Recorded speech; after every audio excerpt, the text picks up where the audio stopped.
Okay, this is clip number 2 of week 12 computer architecture. अच्छा, हम बात कर रहे थे स्पीड अप रेशो की। तो स्पीड अप रेशो बेसिकली है क्या? स्पीड अप रेशो हमारे पास हम जब कंपेयर करते हैं नॉन पाइपलाइन सिस्टम की एफिशिएंसी को पाइपलाइन सिस्टम की एफिशिएंसी के साथ, तो हमारे पास हम देखना चाहते हैं कि मैथमेटिकली कितने times it is better than non pipeline is better than non pipeline system. ठीक है। अच्छा, तो हम इसके लिए कुछ चीज़ें देखते हैं। अच्छा, सबसे पहले हम ज़रा पाइपलाइन को कंसिडर करते हैं। हम कहते हैं कि जी हमारे पास एक हम जनरल हम पाइपलाइन की बात करें, जैसे भी थोड़ी देर पहले हमने क्लिप 1 में देखा था, हमारे पास जो पाइपलाइन है इट कंसिस्ट ऑफ 4 सेगमेंट्स। तो हम यहाँ पे कह देते हैं हमारे पास नंबर ऑफ सेगमेंट्स कितने हैं के, राइट। अच्छा, और हम अज्यूम करते हैं कि हमारे पास एक सेगमेंट का जो प्रोसेसिंग टाइम है वो क्या है, टी ऑफ पी है। ठीक है, टी ऑफ पी, ये ठीक हो गया। अच्छा, तो हमारे पास अगर हम फर्स्ट सेगमेंट की बात करें, फर्स्ट टास्क की बात करें, तो फर्स्ट टास्क को कितना टाइम लगेगा कंप्लीट होने में। हम यहाँ पर जो भी हमने क्लिप नंबर 1 में एग्जांपल देखी थी, हमने टाइम स्पेस डायग्राम को स्टडी किया था, उसके पॉइंट ऑफ व्यू से अगर हम देखें तो यहाँ पर एक इंटरेस्टिंग चीज़ हमें नज़र आएगी, जो मैंने लास्ट क्लिप 1 के एंड में भी डिस्कस किया था, कि हमारे पास जितने सेगमेंट्स होते हैं उतने ही हमारे पास फर्स्ट टास्क को कंप्लीट होने में टाइम लगता है। जैसे हमारे पास यहाँ पर कितने सेगमेंट्स हैं, 4 सेगमेंट्स हैं, तो हमारे पास फर्स्ट टास्क को कंप्लीट होने के लिए कितने टाइम लगा, हमारे पास 4 क्लॉक्स लगे। और हमने ये अज्यूम किया कि हमारे पास एक क्लॉक जो है और दूसरी क्लॉक साथ ये फिक्स टाइम है, और ये हमारे पास टाइम टीपी है। तो हम यहाँ पर ये कह सकते हैं कि हमारे पास जब भी पाइपलाइन में कोई टास्क आएगा और वो फर्स्ट टास्क होगा, तो उसको कितना टाइम लगेगा, के टीपी, नंबर ऑफ सेगमेंट्स जितने हैं उतना ही उसे टाइम लगेगा, उतना ही उसे टाइम लगेगा टू कंप्लीट इट। जैसे हमारे पास यहाँ पर टास्क 1 को हमारे पास 4 क्लॉक्स लगे, तो हम यहाँ पर क्या कर देते हैं, जैसे T P T P T P T P, यहाँ से भी आप कैलकुलेट कर सकते हैं, T P plus T P plus T P plus T P, 4 T P. ठीक है, और 4 हमारे पास क्या है, सेगमेंट्स हैं, और आप यहाँ पर cross section point of view से भी देख सकते हैं। तो इसलिए हमने क्या कहा है कि हमारे पास जो पाइपलाइन का टास्क 1 होगा उसे के ऑफ टी पी टाइम्स लगेगा कंप्लीट होने में। फिर हम बात करते हैं कि हमारे पास देखें, अगर हमारे पास n नंबर ऑफ़ सेगमेंट्स हैं, sorry n number of processes हैं, तो एक प्रोसेस तो हमारा उसे के ऑफ के इंटू टी पी टाइम लग गया, लेकिन रिमेनिंग हमारे पास कितने प्रोसेस रह गए, के n-1 रह गए। तो हमने ये भी लास्ट क्लिप में देखा था कि हमारे पहले प्रोसेस के बाद जितने भी हमारे पास टास्क आ रहे हैं, ठीक है, पहले टास्क के बाद जितने भी टास्क आ रहे हैं उन्हें एक क्लॉक का टाइम लग रहा है। जैसे अब देखें यहाँ पर 5 में हमारे पास, यानी 4 तो उसके हो गए ना, T1 के हो गए, तो T2 को कितना टाइम लग रहा है, 1, 4 + 1 5, फिर T3 को कितना काम टाइम लग रहा है, 5 + 1 6। तो हमारे पास जितने भी रिमेनिंग है उन्हें अगर हम इस टर्मिनोलॉजी में बात करें तो हमारे पास कितना टाइम लग रहा है, टीपी टाइम लग रहा है। तो हमारे पास क्या हो जाएगा कि हमारे पास जो रिमेनिंग n-1 टास्क हैं उनको हम टीपी से मल्टीप्लाई कर देंगे। और अगर हम फाइंड आउट करना चाहें कि हमारे पास पाइपलाइन का टोटल प्रोसेसिंग टाइम कितना है फॉर n प्रोसेस, तो n1 + n-1 कितने हो गए, n।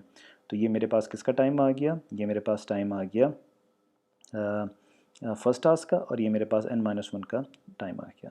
तो इसमें से अगर मैं टीपी कॉमन ले लूँ, इसमें से अगर टीपी कॉमन ले लूँ तो ये क्या बन जाएगा, k + n-1। क्लियर हो गया, ये बात हमें समझ आ गई है कि हमारे पास प्रोसेसिंग टाइम जो है इस तरह होता है।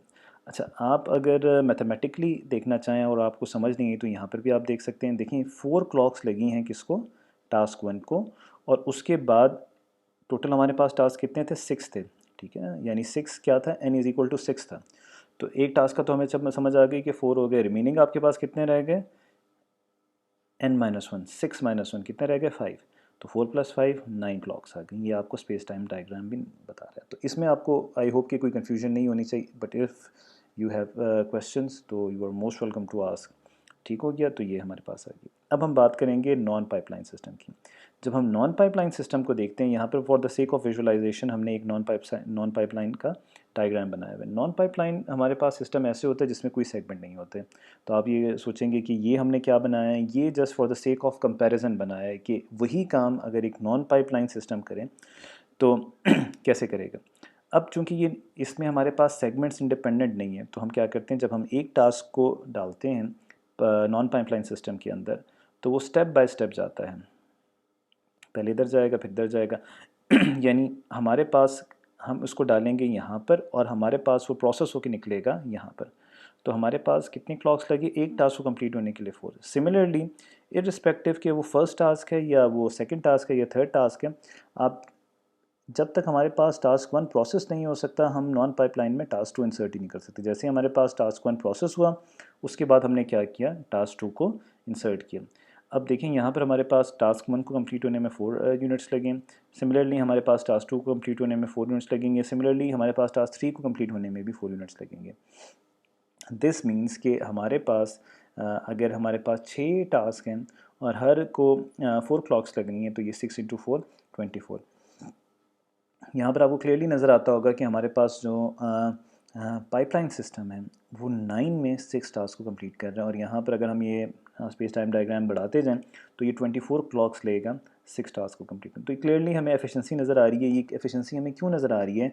क्योंकि यहाँ पर हमारे पास कहीं पर भी पैरेलल प्रोसेसिंग नहीं हो रही। आप देखें कहीं पैरेलल प्रोसेसिंग नहीं हो रही, लेकिन जब हम यहाँ पर देखते हैं तो हमारे पास सेकंड क्लॉक से पैरेलल प्रोसेसिंग स्टार्ट हो जाती है, और हमारे पास फोर्थ क्लॉक में मैक्सिमम पैरेलल प्रोसेसिंग हम अचीव कर लेते हैं। ठीक हो गया?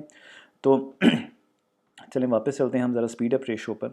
तो हमारे पास हम अज्यूम करते हैं कि हम जब ये टास्क 1 या कोई भी टास्क इंसर्ट करते हैं नॉन पाइपलाइन सिस्टम में, और वो बाहर निकलने तक जितना भी टाइम कंज्यूम करता है, उस टाइम को हम क्या कह रहे हैं, टी ऑफ एन कह रहे हैं। ठीक हो गया? टी ऑफ एन कह रहे हैं।